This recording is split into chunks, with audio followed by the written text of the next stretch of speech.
Answer.com. Now, from the Signature Bank Studios. This is Chicago's Morning Answer with Dan Proft on AM 560. The Answer.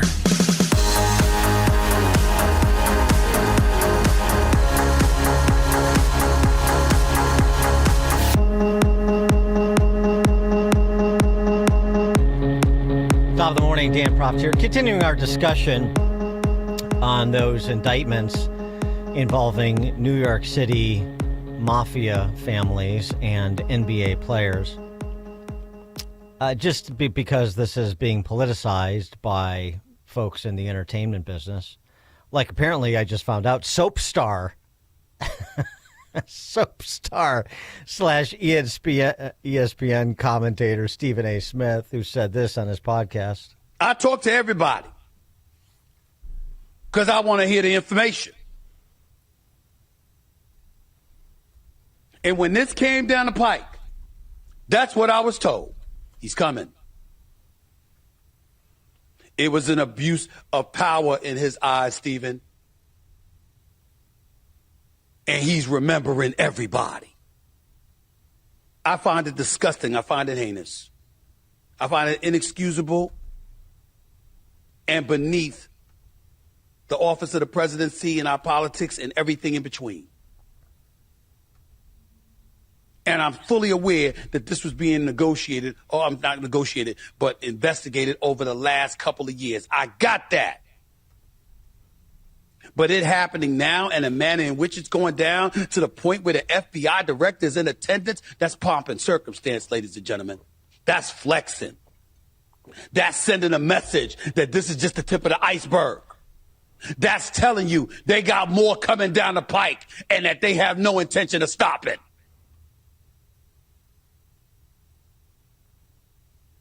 That is what's going on.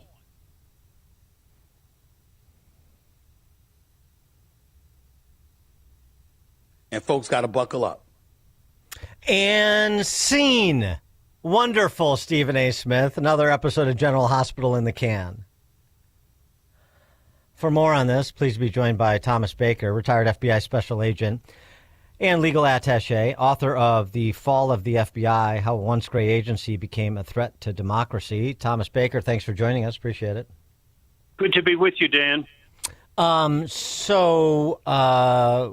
Before we even get to Stephen A. Smith's black helicopter insinuations, your reaction to what was announced yesterday that folds in, made members of the four major mafia families in New York?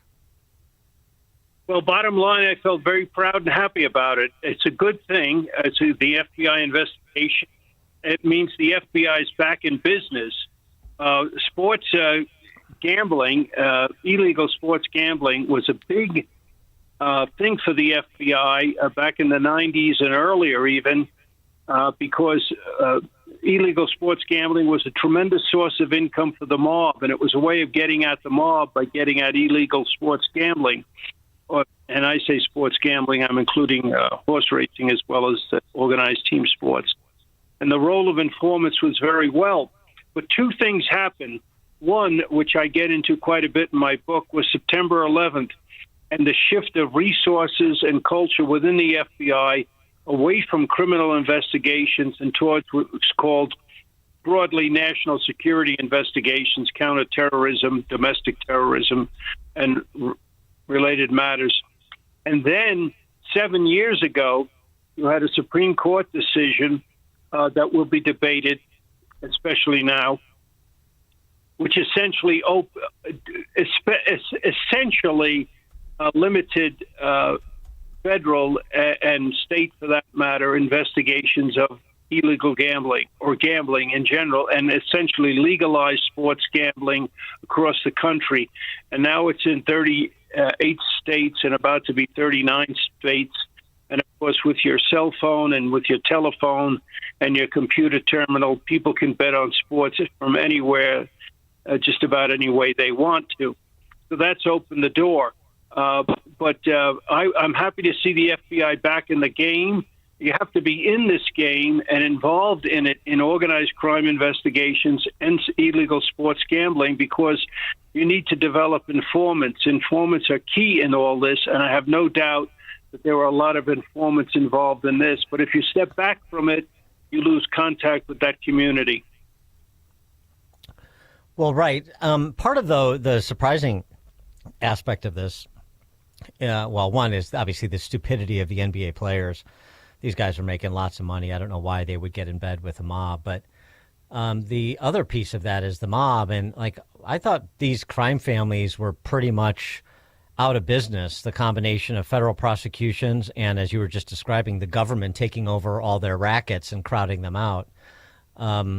So, I mean, how much juice do these mob families still have? Well, they've definitely been damaged. They've definitely been handicapped.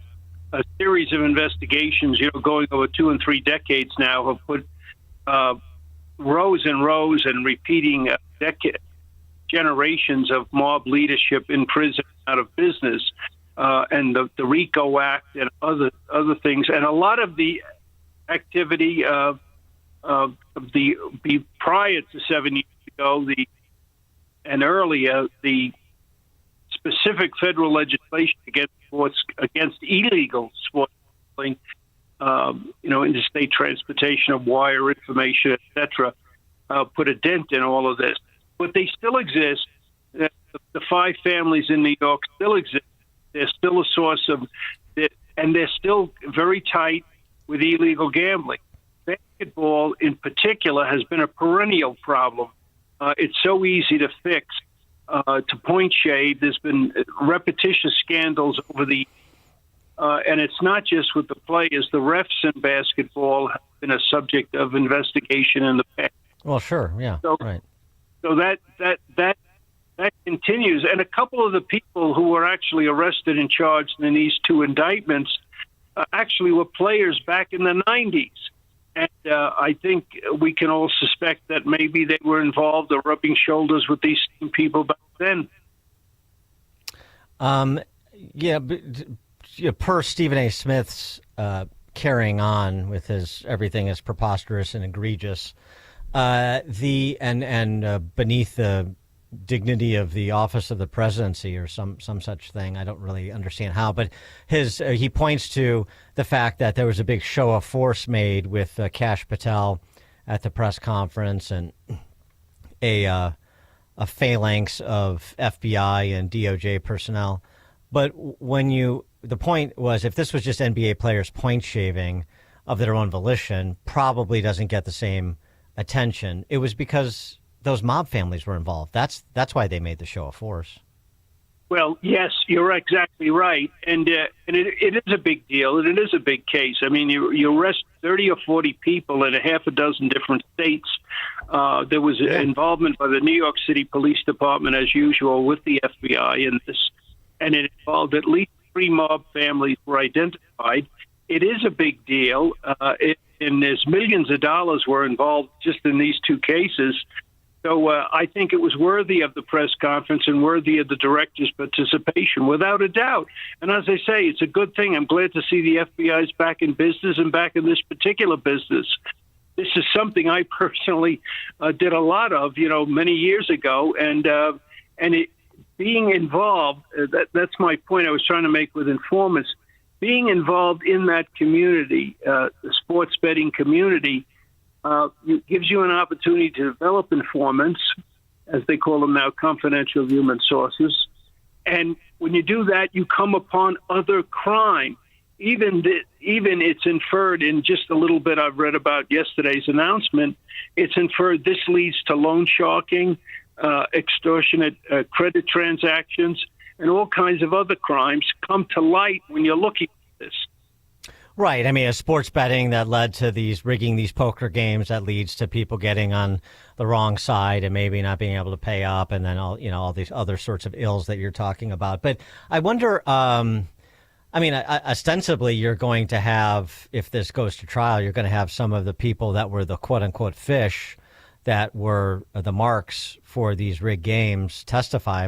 I'm interested to see who some of those people were who were losing, hundreds of thousands of dollars to for the privilege of sitting at a table with Chauncey Billups in these rigged poker games. I assume we're going to find out something about that. There could be some named people when you're talking about that sort of action. Who are able to play that much money and lose that much money. I Exactly. get your point. Yeah. The other significant thing in that, a lot of people who proposed making sports betting legal and pushed for these things said it would do away with illegal gambling. Well, Right. it hasn't. Right. It hasn't done away with the influence of the mob. It hasn't done away with illegal gambling whatsoever. We had only about a year ago another scandal that quickly went away, but it was significant, involving this wonderful star player, Otani from Japan, who's now with the Dodgers. His translator and personal assistant, Otani, there was no suggestion that Otani was doing anything wrong, but his personal assistant and translator got in betting with an illegal bookmaker on the phone, Right. and lost up to $20 million. And that involved other people and opened up other kinds of problems. So legal sports betting has not done away with the illegal sports betting, and it hasn't done away with the role of the mob in this. So I think the leagues are going to have to be more vigilant. I'm glad to see the FBI back in the game. I hope they stay in the game. I think they may now. And I think these players and full coaches and former players, Jones and Phillips and the others, they have to be looked at, because these guys were active back in the 90s. Who knows how many people they've tainted. Well, I mean, the point you make too, right. So the legalization and massive expansion of gambling in all its forms, sponsored by the state, hasn't eliminated the black market for gambling, just like legalization of pot and decriminalization, some experiments with decriminalization of harder drugs hasn't led to the illicit drug market. It just doesn't work that way, as these sort of libertarian types would have you believe. Exactly, Dan. But I mean the Otani thing too. I mean it's interesting. Otani, I mean he wasn't implicated, but there was some swirl around him. How does your assistant lose be in the tens of millions of dollars in arrears to a illegal bookie, and you don't know anything about it, and where's the money coming from, and was he making bets as a pass through? I mean, I don't know if we ever sort of fully got answers to it. I think Otani at this point is sort of in Jordan land. He's rather untouchable when it comes to these uncomfortable questions. But I mean, it speaks to how it can winnow its way to the upper reaches of these professional leagues and really damage the credibility of the leagues. I don't think it stops anything. I don't think people stop betting, but it does, it does tarnish the reputation of these leagues and their sort of status in the public mind as legitimate and on the level. Absolutely, and the league, the NFL, I personally know, have been very involved for decades and decades in trying to keep organized crime and illegal betting away from their players, and they've been very strict on their enforcement, and they've had a very good educational program, et cetera, et cetera. I think the NBA is going to have to do more, because it's been a perennial problem in basketball at the professional and the college level, and it has to be addressed. Maybe somebody can bring John Hot Rod Williams back to make him the gambling czar for the NBA or something. All right, I want to get to another FBI question for you, because yesterday the chairman of the Senate Judiciary Committee, Chuck Grassley, released a document that proves that Attorney General Merrick Garland, Deputy Attorney General Lisa Monaco, and FBI Director Christopher Wray, remember him, all approved of opening the Arctic Frost investigation. The Arctic Frost investigation that now we know ultimately, among other things, resulted in Jack Smith's subpoenaing or attempting to subpoena the records of nearly a quarter of Republican legislators in the Senate, Republican senators and some Republican, at least one Republican House member too. And there's a lot of unanswered questions about that. I mean, You've got Jim Comey under indictment. You've got John Brennan, who's been referred for criminal prosecution. With respect to Arctic Frost, Ray and Jack Smith, and particularly that the attempt to obtain the phone records of Republican elected officials, this phishing expedition, as it's been termed by those elected officials. What kind of exposure do you think Ray has on that? Now that we know he approved it. He definitely has some. Lisa Monaco is another person who's very up to her elbows in this. She's an ally of Comey, and she had a job with Mueller as chief of staff at the FBI. She's always been very partisan, very left wing, a very hateful individual, quite frankly. And her name is on the emails that have been made public when they when they went out and solicited and got the 50 some odd, quote unquote, former intelligence officials to say that there was nothing to the Hunter Biden thing and it was Russian disinformation. She's copied on all of those in soliciting those people. So she's up to her elbows in this. And what they've done, once again, Dan, I stress, this is such an abuse of authority, but actually it's not illegal. What they got in a specific thing, the phone records, they got the data. It's the old telephone toll records, essentially. Right. Who called who at what, or what phone, actually. Now you can't even say a person. What phone number called what phone number at what time and for what duration. And often you can analyze that and tell a lot from that. And it's the first step or an early step in most investigations. And characterizing it as a fishing expedition is accurate as well, because that's what it is. You're looking for something. There's nothing there. As far as we know, with these 6 or so senators, they had no specific information that any of them were in any way specifically helping, insisting, or encouraging what became a riot on January 6th. So it was a fishing expedition. Jack Smith and Lisa Monaco and Merrick Garland and Ray signed off on it. They were looking at these records, and I think when you get in elected officials, United States senators, you have to be very careful.